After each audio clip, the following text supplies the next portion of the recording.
High! তো সেদিন দুপুরে এই ছোট্ট পুচকের অন্নপ্রাশনে আমাদের বাড়ির সকলের নিমন্ত্রণ ছিল, তাই সেখানেই চলে গেছিলাম সকলে খাওয়া দাওয়া করতে। তো ফার্স্টেই দেখতে পেলে প্লেট জল দিয়ে গেল আর লেবু আর বেগুনি দিয়ে গেল, যার মধ্যে বেগুন ছিল মিসিং।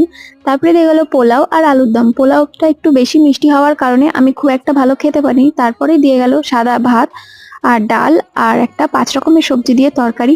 তো সেটা দিয়ে খাওয়া শুরু করতে না করতেই দিয়ে গেল পটল চিংড়ি। তো চিংড়ি মাছ দিয়ে ভাত খাওয়া শুরু করলাম।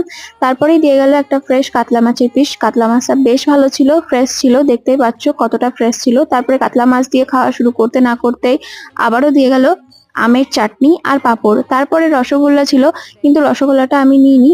তো তারপরে আমরা হজমোল্লা আর আইসক্রিম নিয়ে বাড়ি চলে আসছিলাম। তো বাড়ি আসার পথে একটা কাকু আমাদেরকে ডেকে এই এতগুলো জাম দিয়েছিল, তো জামগুলো নিয়ে বাড়ি আসলাম। আর এই গরমের মধ্যে বাড়ি এসেই আইসক্রিম খাওয়া শুরু করে দিয়েছি। তো চলো আমি আইসক্রিম খেতে থাকি। তো চলো আজকের মতো মিনি ব্লগটা এই পর্যন্তই, দেখা হচ্ছে নেক্সট মিনি ব্লগে। বাই।